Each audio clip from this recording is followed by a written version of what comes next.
Hello बच्चों, कैसे हो? क्या आप अपने एग्जाम की तैयारी में पूरी तरह से लगे हुए हैं? तो बिल्कुल उम्मीद करेंगे कि आप अपने एग्जाम्स के लिए अच्छे से पढ़ाई कर रहे हैं। और पिछली क्लास में हमने डिस्कशन किया है समाजवाद और साम्यवाद। समाजवाद, साम्यवाद, पूंजीवाद को समझने के बाद, कार्ल मार्क्स की बातों को समझने के बाद आज की इस वीडियो में हम देखेंगे रूस की क्रांति। तो बने रहिएगा लास्ट वीडियो तक। और उम्मीद है आप आज क्रांति के कारण को समझ लेंगे। तो इस वीडियो में हम सिर्फ क्रांति के कारण को समझेंगे, इसके बाद हम देखेंगे रूस की क्रांति कैसे हुई, उसकी प्रक्रिया क्या है, प्रोसेस क्या है। ठीक है ना? तो चलो हम कंटिन्यू करेंगे अपनी रूस की क्रांति के कारण को। और उम्मीद करेंगे कि आप प्रिपरेशन बहुत अच्छे से कर रहे होंगे, ईमानदारी से कर रहे होंगे, क्योंकि यही वो समय है जब आप अपने जीवन की एक परीक्षा देने जा रहे हैं, आप पहली सीढ़ी चढ़ने जा रहे हैं। तो उम्मीद करेंगे आप अपने साथ ईमानदार रहेंगे और अपनी तरक्की के लिए एक कदम आगे बढ़ाएंगे। तो चलिए हम देखेंगे रूस की क्रांति को। रूस की क्रांति का सबसे पहला जो कारण आता है वह होता है निरंकुशता, वहां की शासन व्यवस्था की निरंकुशता। है कि नहीं? किसी भी देश में क्रांति अगर हो रही है तो उसका सिंपल सा मतलब यही है कि वहां कहीं ना कहीं जो व्यवस्था है, जो शासन प्रशासन है, वह कहीं ना कहीं आपका सही ढंग से काम नहीं कर रहा है, वह निरंकुश है ना? कैसा है? निरंकुश है। यानी सिंपल सी बात यहाँ ये है, जो रूस है, रूस का जो जार है यानी वहां का जो राजा है वह कैसा है? तो निरंकुश है। आखिरकार वह ऐसा कौन सा कार्य कर रहा है भाई जिसकी वजह से रूस में क्रांति हो रही है? इन सारे वजहों को आप जरा समझो। देखो, पहले तो आप जार क्लियर करो कि ये जो जार है, रूस के शासक को यानी रूस के राजा को हम कहते हैं जार। क्या कहते हैं? रूस में जो राजा है उससे कहते हैं हम जार कहते हैं। तो याद रखना, ठीक है? और जार कैसा नीति अपना रहा है, कैसा है, इसकी बिहेवियर कैसी है, व्यवहार कैसा है? तो निरंकुश है। कैसा है? निरंकुश। जिसपे कोई अंकुश न लगाया जा सके उसे हम निरंकुश कहते हैं। ठीक है? तो आखिरकार राजा है वहां, राजतंत्र है वहां, तो कोई ना कोई वंश होगा, है ना? तो आखिरकार रूस में कौन सा वंश है? तो रूस में है रोमनो वंश। कौन सा वंश है भाई साहब? तो रोमनो वंश है। ठीक है ना? क्लियर है? रूस में है रोमनो वंश। और इस रोमनो वंश का राजा है जार निकोलस द्वितीय। कौन सा है? याद रखना, रोमनो वंश का राजा कौन है? जार निकोलस द्वितीय। ये है आपका वहां का राजा रोमनो वंश का। यह जो जार निकोलस द्वितीय है यह विश्वास करता है दैवीय शक्तियों पर। किस पर? इसका मानना है, इसका क्या मानना है भाई? तो इसका मानना है कि इसको जो अधिकार मिला है वह दैवीय देवताओं से मिला है। किससे मिला है? देवताओं से। और इसकी शक्ति है वह देवता के बराबर है। तो यह जो भी नियम कानून बनाएगा वह बिल्कुल सही बनाएगा, परफेक्ट बनाएगा। यह जो राजा के लिए कार्य करेगा वह बिल्कुल सही होगा। लेकिन इसका जो रूस की जनता है उनके दुख से, उनकी समस्याओं से इसका कोई लेना देना नहीं। ठीक है ना? तो ये जो आप देख रहे हो वो रूस का राजा रोमनो वंश का है, जार निकोलस द्वितीय है। यह विश्वास करता है दैवीय शक्तियों पर। किस पर विश्वास करता है? दैवीय शक्तियों पर। और इसका जनता के दुख सुख से कोई लेना देना नहीं है। क्लियर? पे विश्वास करेगा दैवीय शक्ति पर। क्या इसके जनता के दुख सुख से कोई लेना देना है? बिल्कुल नहीं है। तो यह कैसा राजा है? निरंकुश, जिसकी वजह से वहां की जनता इससे असंतुष्ट होगी। क्या होगी? यहाँ की जनता इससे असंतुष्ट होगी। क्लियर है क्या? अब असंतुष्टता के कारण यहाँ कहीं ना कहीं जनता में एक विचार आएगा। किसका? तो क्रांति का। किसका विचार आएगा? क्रांति का। पहला कारण हुआ जार का निरंकुश होना। जार किस वंश का है? जार होता क्या है? तो रूस के राजा को ही, शासक को ही जार कहते हैं। रोमनो वंश का राजा है जार निकोलस द्वितीय है। यह अपने आप को दैवीय शक्तियों के बराबर, दैवीय शक्तियों से प्राप्त शक्ति मानता है। और इसका जनता के सुख दुख से कोई मतलब नहीं है, कोई लेना देना नहीं है, जिस वजह से जो जनता है इससे काफी असंतुष्ट है। तो जनता क्या करेगी? क्रांति करेगी। पहला स्टेप आपका क्लियर है। क्रांति के कारण को आपने समझ लिया है। क्रांति के आप क्या समझ रहे हैं? कारण समझ रहे हैं। याद रखना, क्लियर रखना कि आप क्रांति के अभी कारण समझ रहे हैं। नेक्स्ट वीडियो में हम प्रक्रिया को समझेंगे। इसमें क्रांति के कारण देखो, एग्जाम जब तुम देने जाते हो ना, तो एग्जाम में अगर तुम्हें 8 कारणों में से 4 कारण भी तुम्हारे लिए इनफ है ना। मेजर 4 कोई भी कारण तुम लिख लो, लेकिन सबसे इंपॉर्टेंट है तात्कालिक कारण। और तुम्हारी रूस वाली, ये वाली भी हम बता देंगे कौन कौन सी इंपॉर्टेंट है। लेकिन इन 8 में से 4 कोई भी लिख लो, तुमको अच्छे मार्क्स मिलेंगे। प्रक्रिया लिखना, ठीक है ना। चलो, अब आगे देखेंगे किसानों की दयनीय स्थिति पे हम थोड़ी बात करेंगे। किस पे बात करने जा रहे हैं? किसानों की दयनीय स्थिति। याद रखना कि रूस के जो किसान हैं उनकी स्थिति बड़ी खराब हो गई। कैसे खराब है? तो जो किसान है, इनकी जो जमीनें, इनकी क्या है, इनकी जो भूमि है, इनकी जो जमीनें हैं, भूमि का जो आकार है ना, जमीनों का जो आकार है, आकार काफी छोटा है। क्या है? छोटा है काफी। कैसा है आकार? छोटा है। दूसरा, इनके पास पूंजी की भी कमी है। इनके पास किसकी कमी है? पूंजी की भी कमी है।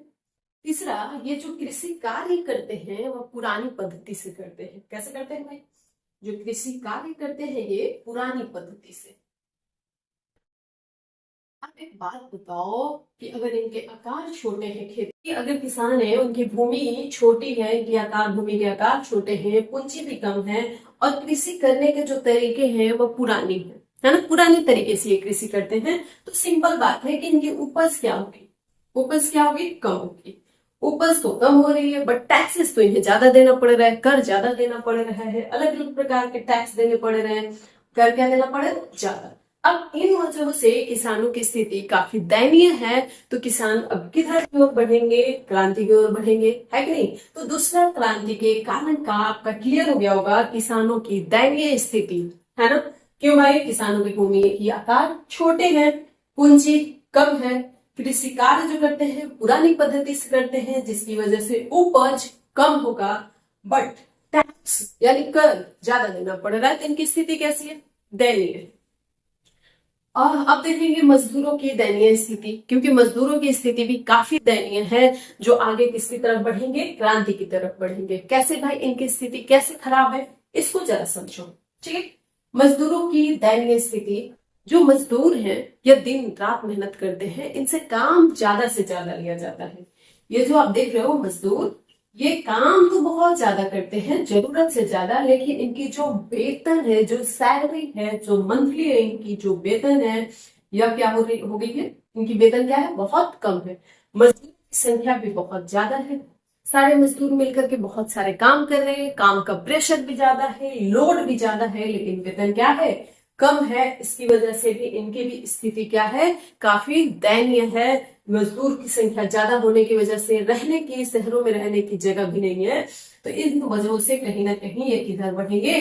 तो ये क्रांति की ओर बढ़ेंगे। क्लियर है क्या? आपने 3 कारणों को अच्छे से सिंपल भाषा में आराम से समझ लिया है, ठीक है ना। अब आते हैं औद्योगिकरण की क्या समस्या है, जिसकी वजह से भी कहीं ना कहीं ये जनता जो है जा रही है आपकी क्रांति की ओर। औद्योगिकरण की समस्या को समझना। देखो, ये जो औद्योगिकरण की समस्या है ना, ये जुड़ी हुई है कहीं ना कहीं आपकी मजदूरों की दयनीय स्थिति से। किससे जुड़ी है? दयनीय स्थिति से। मजदूरों की दयनीय स्थिति है ही औद्योगिकरण की समस्या के कारण। कैसे भाई? अब आपको ये बात तो पता है कि उसके पास बहुत सारा पूंजी नहीं है, इसके पास कैपिटल, पूंजी बिल्कुल बहुत ज्यादा नहीं है, ठीक है ना। तो इनके पास पूंजी ज्यादा नहीं है, तो क्या ये ज्यादा से ज्यादा फैक्ट्री लगा पाएंगे, कारखाने खोल पाएंगे, उद्योग लगा पाएंगे? क्या? पूंजी कम है, इस वजह से ये खुद का अपना उद्योग नहीं लगा पाएंगे। और जब ये अपना उद्योग नहीं लगा पाएंगे तो ये विदेशियों को आमंत्रित करेंगे। किसको आमंत्रित करेंगे? विदेशियों। ये विदेशियों को कहेंगे कि भाई साहब आ जाओ आप रूस, और रूस में आकर के क्या करो? उद्योग लगाओ। क्या लगाओ? उद्योग। और जब आप उद्योग लगाओ तो आप ज्यादा से ज्यादा जो काम दोगे रूस के लोगों को ही दोगे। आप अगर इंग्लैंड का कोई आकर के अगर यहाँ उद्योग लगा रहा है, तो ये इंग्लैंड से आदमियों को, मजदूरों को तो नहीं ले आएगा ना, ये रूस के लोगों को ही काम पे रखेगा, मजदूरी देगा, है ना, मजदूर बनाएगा। तो जब ये उद्योग लगाएंगे तो इसमें मजदूर होंगे रूसी मजदूर। कौन होंगे? रूसी मजदूर। अब एक बात बताओ, अगर ये विदेशी द्वारा उद्योग लगाई जा रही है तो ये क्या कोशिश करेंगे? ये विदेशी अगर उद्योग लगा रहे हैं तो ये क्या कोशिश करेंगे? क्या कि ज्यादा से ज्यादा ये शोषण कर सके, ज्यादा से ज्यादा लाभ कमाए, इनकी एक ही पर्पस होगी, उद्योग लगाने का क्या पर्पस होगा भाई? एक ही पर्पस है, सिंपल बात है। क्या है? ज्यादा से ज्यादा लाभ कमाना। क्या है भाई इनका? ज्यादा से ज्यादा लाभ कमाना। अब ये लाभ कमाने के लिए क्या करेंगे? मजदूरों का शोषण करेंगे। क्या करेंगे? मजदूरों का शोषण करेंगे। क्लियर है क्या? समझ में आया है ना? औद्योगिकरण की समस्या है भाई साहब कि रूस में पूंजी की काफी कमी है ना। तो जब पूंजी की कमी है तो ये बिल्कुल उद्योग नहीं लगा पाएंगे। जब नहीं लगाएंगे तो ये विदेशियों को आमंत्रित करेंगे कि भाई साहब, तो ये ज्यादा से ज्यादा लाभ कमाने के लिए क्या करेंगे? सिंपल बात है, मजदूरों का शोषण करेंगे। क्या करेंगे? मजदूरों का शोषण करेंगे। क्लियर है क्या इतनी बात? ठीक। अब हम नेक्स्ट कारण पे आएंगे, रूसीकरण की। याद रखना, रूस की क्रांति के कारण में कई इंपॉर्टेंट बातों में, फैक्ट्स में एक इंपॉर्टेंट बात है रूसीकरण की नीति। याद रखना, रूसीकरण की नीति क्या है? सबसे पहले आपको समझना होगा रूसीकरण की नीति क्या है। तो रूसीकरण की नीति है कि जो राजा है जार निकोलस द्वितीय, कौन है? राजा जार निकोलस द्वितीय, राजा के द्वारा यह नीति पूरे रूस में लागू कर दी जाती है। पूरी रूस में, है ना? पूरे रूस में। अब एक बात बताओ, किसी भी देश में अलग अलग जाति, अलग अलग धर्म, अलग अलग समुदाय के लोग रहते हैं, अलग भाषा, अलग संस्कृति, अलग शिक्षा लेने वाले लोग होते हैं किसी भी देश में, है ना। लेकिन यह जो राजा है, इसने नीति बनाई, रूसीकरण की नीति, जिसके तहत इसने कहा कि पूरी रूस में समान रूसी भाषा होगी, सबके लिए रूसी भाषा होगी। ठीक है, सब एक ही भाषा बोलेंगे, तो रूसी भाषा। सबकी शिक्षा समान होगी और सबको एक ही संस्कृति, रूसी संस्कृति, जो रूस की संस्कृति है, उसी को अपनाना पड़ेगा। हम मानते हैं कि रूस में जो सलाव जाति है, कौन सी जाति? सलाव जाति। तो सलाव जाति की जो संख्या है वह ज्यादा है। सलाव जाति की संख्या क्या है? ज्यादा है। लेकिन इस जाति के अलावा भी कई और अन्य जातियां हैं, बिल्कुल है ना। तो क्या अलग जाति, अलग संस्कृति के लोग किसी और की संस्कृति और की भाषा अपना सकते हैं क्या?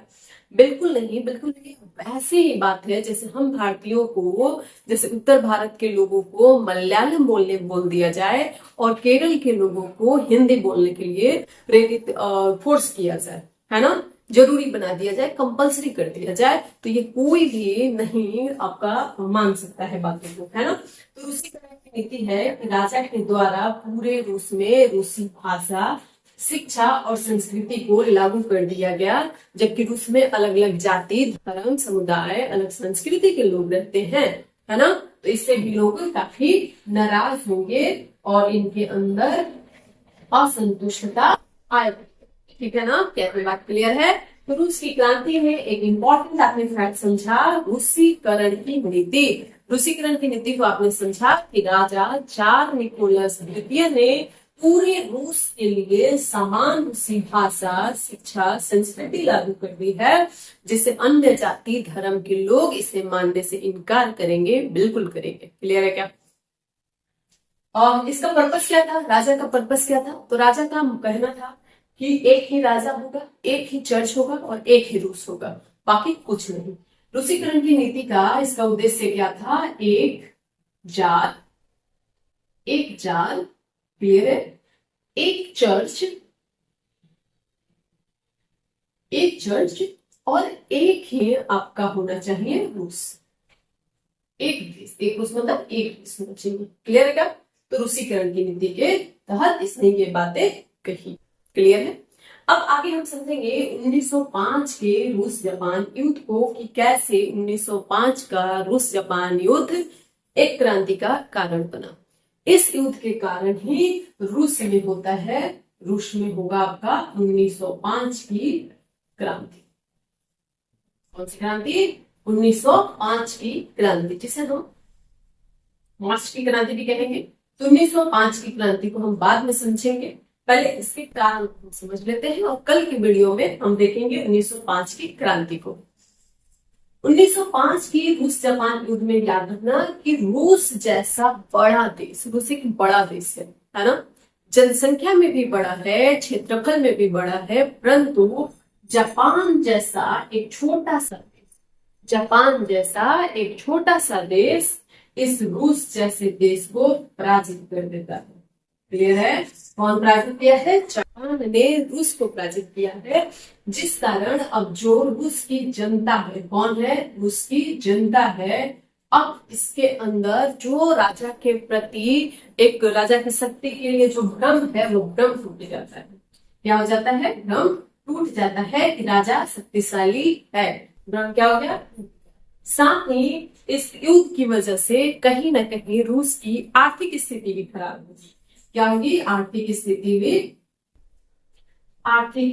भी काफी खराब होगी। पहला चीज, पहले से ही किसान परेशान है, मजदूर परेशान है, पहले से ही राजा निरंकुश है, इसलिए जनता भी असंतुष्ट है। और साथ ही 1905 के रूस जापान युद्ध में तो पूरी तरीके से भ्रम ही खत्म हो गया कि रूस का राजा मजबूत है, इसे दैवीय शक्ति प्राप्त है ना। तो ये भ्रम बिल्कुल टूट गया। साथ ही आर्थिक स्थिति खराब हो जाएगी, तो आर्थिक स्थिति खराब होगी तो जनता की स्थिति और खराब होगी, और जनता रोटी दो नारे के साथ में सड़क पे उतर जाएगी और क्रांति करेगी, रूस की क्रांति। और इस दौरान ही खूनी रविवार की घटना होगी, जिसे हम कल की वीडियो में देखेंगे।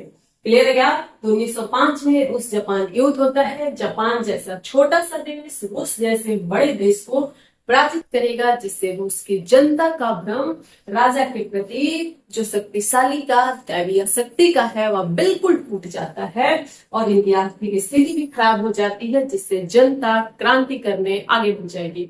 और इस क्रांति का प्रभाव पड़ेगा आगे की क्रांति में, और वह क्रांति में पड़ेगा 1917 के रूस की क्रांति में। मेन जो आपका क्रांति है वह 1917 का क्रांति है, जिसे हम आगे की वीडियो में देखेंगे। ठीक है ना? नेक्स्ट अब जरा समझो मार्क्सवादियों का क्या योगदान है, संगठन कैसे बनना शुरू हुआ, उसका क्या योगदान है रूस की क्रांति। रेडी हो? ठीक है ना? क्या बोर हो रहे हो? ध्यान से समझना, इन छोटी छोटी पॉइंट्स को समझो, नोट करो और 2 से 3 बार वीडियो को सुनो, तुम याद कर लोगे अच्छे से, है ना। हम कोशिश कर रहे हैं कि इन छोटी छोटी बातों के तहत ही के साथ ही तुम अच्छे से समझ पाओ बातों को। क्लियर है ना? देखो, अब देखो मार्क्सवादियों का योगदान और संगठन का बनना। मार्क्सवादियों का क्या योगदान है? तो मार्क्सवादी यानी जो मार्क्स के विचार से प्रभावित है, वैसे ही एक व्यक्ति है जिसे हम कहते हैं लियो टॉल्स्टॉय। क्या कहते हैं? Leo Tolstoy. Leo Tolstoy. इन्होंने एक पुस्तक लिखी है वार एंड पीस। ठीक है ना? ये पुस्तक का नाम अक्सर पूछा जाता है, आपके एग्जाम पॉइंट ऑफ व्यू से इंपॉर्टेंट है, वार एंड पीस। क्या नाम इसका? War and piece. इन्होंने अपनी इन पुस्तक के तहत और भी कई मार्क्सवादियों ने जो रूस की जनता है उसे जागरूक किया। रूस की जनता को क्या किया है इन्होंने? रूस की जनता को इन्होंने जागरूक करने का काम किया है और इनको प्रेरित करने का काम किया है। क्रांति की ओर, शासन के प्रति जो भ्रम है उसे तोड़ने में इन्होंने हेल्प की है, आगे बढ़ने की बात इन्होंने की है। ठीक है ना? तो जो रूस की जनता है वह वहां के मार्क्सवादी, उसके मार्क्सवादी लियो टॉल्स्टॉय और भी कई सारे लोग हैं। मार्क्स के स्पेशली विचारों से वहां के लोग, वहां के मजदूर, वहां के किसान पूरी तरीके से प्रभावित होते हैं और आगे ये क्रांति की ओर आगे बढ़ेंगे। आगे आप देखेंगे संगठन। अब संगठन का भी निर्माण होना, अलग अलग पार्टियों का निर्माण होना शुरू हो गया है। तो आखिरकार कौन सी पार्टी का निर्माण हुआ है? ठीक है, तो सबसे पहले संगठन कौन सा बना है? कौन सी पार्टी? संगठन मींस की पार्टी का निर्माण हुआ है, तो कौन सी पार्टी का निर्माण हुआ है? ठीक है, तो संगठन में जरा देखना, इसे मिटाते हैं, है ना, यही समझेंगे हम। नोट कर लेना, जरा वीडियो को पॉज करना और नोट कर लेना इसको। ठीक है, अब जरा संगठन वाली बातों को समझते हैं। ठीक है ना? चलो, संगठन एक पार्टी बनती है जिसे हम कहते हैं रशियन सोशल डेमोक्रेटिक पार्टी। क्या नाम है इसका? Russian social democratic party. याद रखना, इस पार्टी का नाम बोल रहे हैं बार बार, रशियन सोशल डेमोक्रेटिक पार्टी। क्या नाम है पार्टी का? रूस में पार्टी की स्थापना हुई है जिसका नाम रसियन सोशल डेमोक्रेटिक पार्टी। ठीक है, ये पार्टी 1998 में 1898 में बनी है। ठीक है, 1898 में बनी। आगे चल करके यह पार्टी दो पार्ट में डिवाइड हो जाती है क्योंकि अलग अलग विचार के लोग हैं। तो कौन कौन सी दो पार्टी में बनेगी भाई? दो पार्टी में ये डिवाइड हो रही है। जरा इसलिए वो खत्म करेंगे, जरा समझना। अब जो रसियन सोशल डेमोक्रेटिक पार्टी है यह दो पार्ट में डिवाइड हो रही है। कितने पार्ट में? दो पार्ट में। ठीक है ना? एक को हम कहते हैं बोल्शेविक पार्टी और दूसरी को कहते हैं मेनसेविक, है ना? एक है आपका बोल्शेविक और दूसरा क्या है? मेनसेविक। क्या है? मेनसेविक। जरा समझना, बोल्शेविक दल और मेनसेविक दल, फिर इनके विचार क्या है, पहले विचार समझो। देखो, बोल्शेविक दल में बहुमत दल वाले हैं।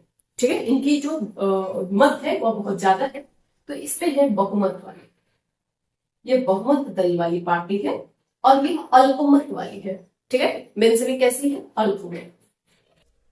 अल्पमत। हम अपने बच्चों को एक शॉर्ट फॉर्म में बताते हैं। देखो, बहुमत बोल्शेविक, ब सेम है। ठीक है, तो इसका अपोजिट कर लोगे, अल्पमत यानी मेनसेविक।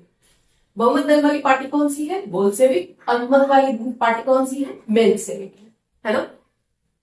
बोल्शेविक दल में जो लोग हैं वह सर्वहारा वर्ग के लोग हैं। सर्वहारा क्या होता है?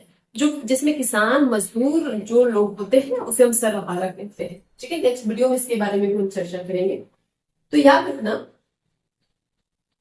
सर्वहारा लोगों की पार्टी है बोल्शेविक, यानी किसानों के, छोटे छोटे किसान मजदूर की पार्टी कौन सी है? बोल्शेविक है।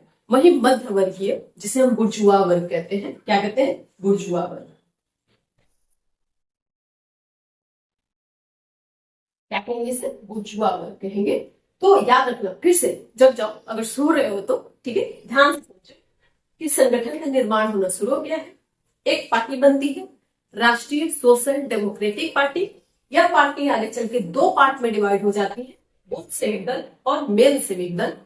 बोल्शेविक दल बहुमत दल वाला है, ठीक है, जिसमें सर्वहारा लोग हैं, और मेनसेविक में अल्पमत है, जिसे बुर्जुआ वर्ग या मध्यवर्गीय कहोगे।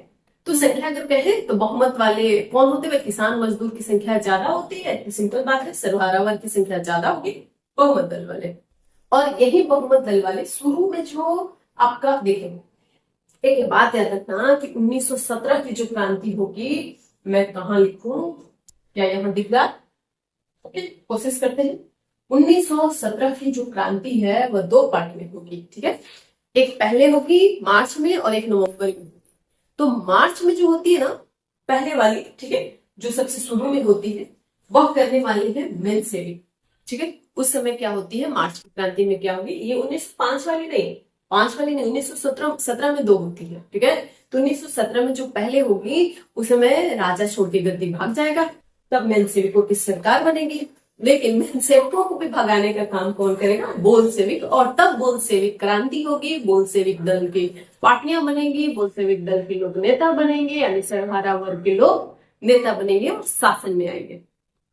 तो आप तुमने समझ लिया है। और अब जो सबसे इंपॉर्टेंट है, उस समय देखो, किसी भी क्रांति के पीछे के कई कारणों के बाद लास्ट में आता है तात्कालिक कारण। आखिरकार लोगों ने उस समय इस क्रांति को शुरू किया, उसके पीछे की वजह क्या है? तो तुमने ये सारे बैकग्राउंड को समझा है कि कैसे जार निरंकुश है, लोग असंतुष्ट हैं इसलिए क्रांति करेंगे, किसानों की स्थिति दयनीय है इसलिए भी क्रांति होगी, मजदूरों की दयनीय स्थिति है, औद्योगिकरण की समस्या है, आगे देख रहे हैं रूसीकरण की नीति की जा रही है, आगे देखोगे 1905 की में रूस जापान युद्ध हो रहा है, उसके बाद तुम देख रहे हो कि मार्क्सवाद कैसे विचार के योगदान है, संगठन कैसे निर्माण हो रहा है, दो पार्टी बन रहे हैं अलग अलग, है ना, ये कैसे आगे जाकर के क्रांति कर रहे हैं। और लास्ट में आता है आपका तात्कालिक कारण। क्या आता है? तात्कालिक कारण। और जो काफी इंपॉर्टेंट है कि आखिरकार उस समय जो क्रांति है उसमें आग में घी डालने का काम कौन करता है? वही होता है तात्कालिक कारण।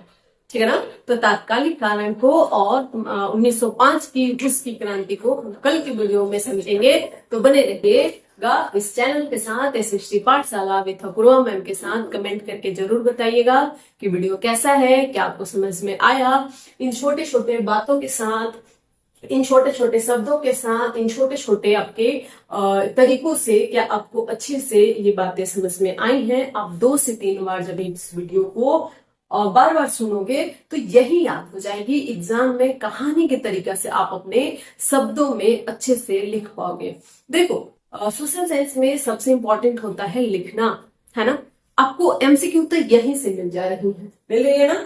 जैसे जार क्या होता है, रूस का राजा है जार। कौन है भाई, जार निकोलस द्वितीय है जब क्रांति हुई है। कौन सा वंश है, रोमनो वंश है। ठीक है, तो ये आपको कई सारे एमसीक्यूज क्वेश्चंस मिल जा रहे हैं, लेकिन आपके लिए इंपॉर्टेंट है इस पूरी कहानी को समझना। और जब समझ लोगे, लिखने में बिल्कुल परेशानी नहीं होगी। फिर तो एग्जाम में तुम्हारे जो हाथ चलेंगे ना, वह तो फिर क्या ही कहना है ना। बाकी बने रहो, भगवान तुमको तरक्की दे, आगे बढ़ो तुम। चल, आज के लिए इतना ही रखेंगे। धन्यवाद।